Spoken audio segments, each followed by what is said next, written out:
Hello. Dawood की धरती, भीलों की धरती को मेरा नमन और खूब खूब जोहार। जय आदिवासी, जय भील प्रदेश।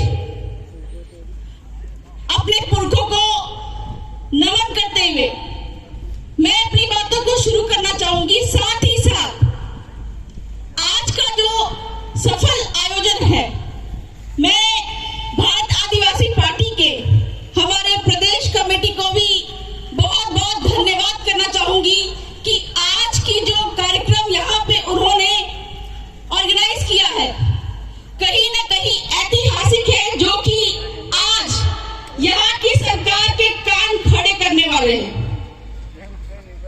भाइयों, ये दाऊद में काफी लंबे समय से मैं काम करती आ रही हूँ, लेकिन इस काम करने के दौरान काफी सारे मामले हमको यहाँ पे दिखाई दिए, जिसमें एक ज्वलंत मुद्दा है स्टैच्यू ऑफ यूनिटी और दिल्ली मुंबई इंडस्ट्रियल कॉरिडोर का। इस दिल्ली मुंबई इंडस्ट्रियल कॉरिडोर में हमारे आदिवासी भाइयों ने बहुत लंबी लड़ाई लड़ी, लेकिन अंत में यहाँ की खतरनाक सरकार ने हमारे भीलों के, हमारे आदिवासियों की जमीन ले ली। और जब सारांश निकल के आया तो हमको ये मालूम चला कि सामाजिक स्तर पर हमारे आदिवासी भाई बंधु बहुत जागरूक तो है, लेकिन जब अंत में चुनाव आता है तो ये जो सामाजिक एकता है ये टूट जाती है और हम उसी सरकार को चुनते हैं जो हमारा विनाश करती है। यही कारण है कि देश भर में आदिवासियों की, वंचितों की, शोषितों की जो आवाज निकल के आई कि आदिवासियों को भी प्रतिनिधित्व करने का मौका मिलना चाहिए। और मुझे ये कहते हुए बहुत गर्व महसूस होता है, झारखंड की बेटी होने के कारण, भील प्रदेश की बहू होने के कारण, कि बिरसा मुंडा झारखंड के थे। उन्होंने देश का जिस तरह से प्रतिनिधित्व किया था, आदिवासियों का जल जंगल जमीन बचाने का काम किया था, आज आपके भील प्रदेश के भीलों का प्रतिनिधित्व पूरा देश स्वीकार कर रहा है। ये हमारे लिए गर्व की बात है।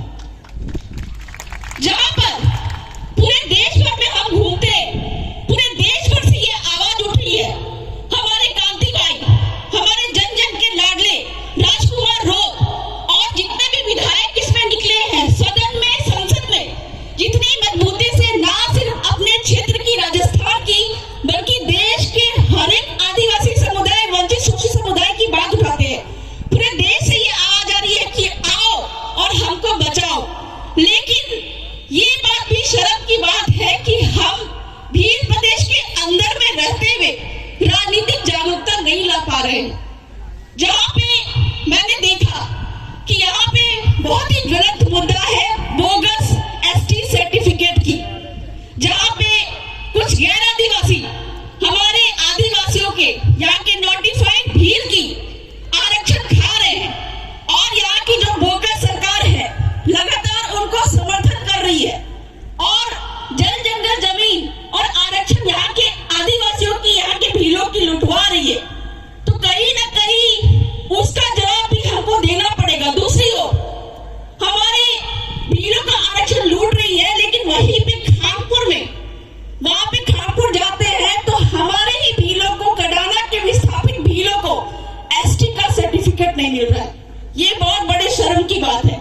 लेकिन आज तक जितनी भी सरकारें आई हो, चाहे वो भाजपा की सरकार हो, चाहे वो कांग्रेस की सरकार हो, सिर्फ हमारा वोट लेना जानती है, हमारा इस्तेमाल करना जानती है। लेकिन जब आज आप भीलों को, आप आदिवासियों को प्रतिनिधित्व करने का मौका मिला है और हमने उनको बताया है कि हम प्रतिनिधित्व करेंगे और ऐसा प्रतिनिधित्व करेंगे कि पूरे देश में हड़कंप मच जाएगा कि आदिवासी ही इस देश के असली मालिक हैं। और जैसा कि लगातार होता ही आया है, अभी आने वाले दिन में गुजरात में पंचायती राज चुनाव है और इस पंचायती राज चुनाव में, जैसा कि हमारे कांति दादा ने पहले भी बताया कि इस हमारे जो क्षेत्र में, राजस्थान में, एक सांसद निकल के आए, राजकुमार जी रोग, और भीलों को, आदिवासियों को शिक्षित करने के लिए लगातार हर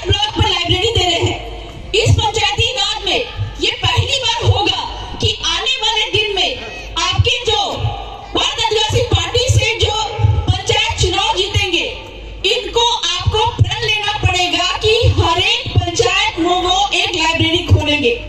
और सिर्फ शिक्षा, चिकित्सा, सड़क की बात नहीं है, ये पहली ऐसी पार्टी है जो कि कहा जाए कि आपको खाने के लिए नहीं देती है।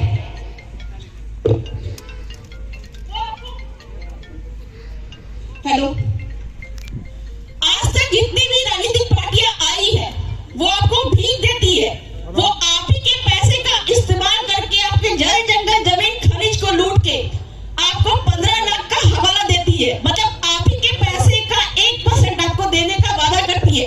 लेकिन ये पहली ऐसी पार्टी है जिसका आज तक का रिकॉर्ड है कि लोगों को, आदिवासियों को भीख नहीं देती है बल्कि मालिक बनाने का रास्ता सिखाती है, जैसा कि हुआ भी है। राजस्थान में पहली बार ऐसा हुआ है कि आदिवासी क्षेत्र में संवैधानिक अधिकार है कि नगर पालिका, नगर निगम आदिवासी क्षेत्र में संविधान के अनुच्छेद 243 जेड के तहत लागू नहीं है। और हमारे सांसद महोदय, हमारे आदिवासी पार्टी के जो सामाजिक विचारधारा है, इसके तहत पहली बार ऐसा हुआ कि आदिवासियों की न्यायालय में जीत हुई और नगर पालिका, नगर निगम को निरस्त किया है।